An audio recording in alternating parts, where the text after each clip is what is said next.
Hello everyone. आज के video में हम बात करेंगे नेशनल इमरजेंसी के बारे में। तो चलिए स्टार्ट करते हैं। कॉन्स्टिट्यूशन के आर्टिकल 352 में नेशनल इमरजेंसी से रिलेटेड सारी बातें दी गई हैं, यानी कि कॉन्स्टिट्यूशन का आर्टिकल 352 वो आर्टिकल है जो नेशनल इमरजेंसी को डिफाइन करता है।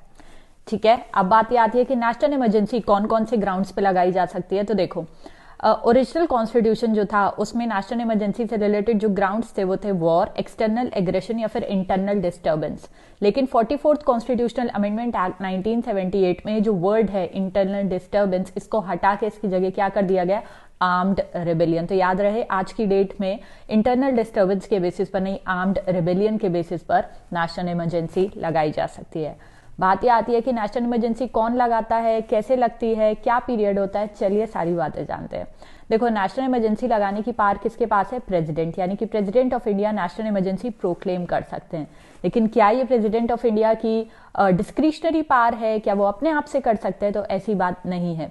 ये प्रेसिडेंट ऑफ इंडिया की डिस्क्रिशनरी पावर नहीं है। वो नेशनल इमरजेंसी प्रोक्लेम या फिर डिक्लेयर तभी कर सकते हैं जब उनको कैबिनेट से रिटन रिकमेंडेशन मिले। जी हाँ, ये जो रिटन रिकमेंडेशन है, ये वाला प्रोविजन भी किया गया था through the 44th constitutional amendment act 1978। हुआ क्या था, 1975 में मैडम इंदिरा गांधी ने नेशनल इमरजेंसी लगा दी थी बिना अपने कैबिनेट को पूछे, यानी कि बिना अपने कैबिनेट को कंसल्ट करे।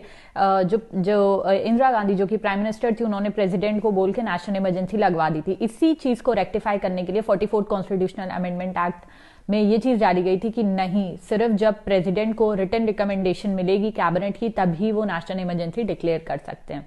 ठीक है, अब बात ये आती है कि क्या पार्लियामेंट का इसमें कोई रोल नहीं है, कैबिनेट नेशनल इमरजेंसी लगवा सकती है? तो देखो, जब कोई भी इमरजेंसी की सिचुएशन होती है तो इतना टाइम नहीं होता है कि अप्रूवल लें, इतने बड़े रेजोल्यूशन चलाएं, मेजोरिटी इंश्योर करें और सारी चीजें। तो इसीलिए प्रेसिडेंट जब कैबिनेट का रिटन रिकमेंडेशन मिलेगा तो नेशनल इमरजेंसी प्रोक्लेम तो या फिर डिक्लेयर तो कर सकते हैं, लेकिन 30 डेज के अंदर पार्लियामेंट का जो अप्रूवल है वो भी आना चाहिए। पार्लियामेंट का मतलब सिर्फ लोकसभा नहीं है, लोकसभा और राज्यसभा, यानी जो नेशनल इमरजेंसी को अप्रूव करने के लिए जो रेजोल्यूशन होगा वो किससे पास होना चाहिए, वो स्पेशल मेजोरिटी से पास होना चाहिए, ना कि सिंपल मेजोरिटी से।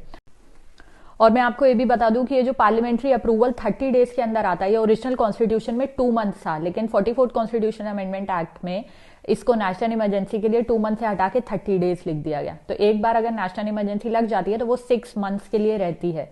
ठीक है, लेकिन हर 6 मंथ पे पार्लियामेंट्री अप्रूवल आना चाहिए, तभी उसे एक्सटेंड किया जा सकता है। ऐसे पार्लियामेंट्री अप्रूवल हर 6 मंथ पे इंश्योर करके इसे एक बार में 6 मंथ के लिए, इसे एक बार में 6 मंथ्स के लिए, फिर अगली बार में 6 मंथ्स के लिए, फिर अगली बार में 6 मंथ्स के लिए, ऐसे कर करके इसको इनडेफिनेट पीरियड ऑफ टाइम के लिए एक्सटेंड किया जा सकता है। ठीक है, नेशनल इमरजेंसी से रिलेटेड कुछ और बातों में से एक बात इंपॉर्टेंट ये भी है कि नेशनल इमरजेंसी का मतलब ये नहीं होता है कि नेशनल इमरजेंसी पूरे कंट्री में लगानी है, ऐसा नहीं है। नेशनल इमरजेंसी को किसी एक पार्ट में भी लगाया जा सकता है। ठीक है, तो बस आज की वीडियो के लिए इतना ही था। Till then bye.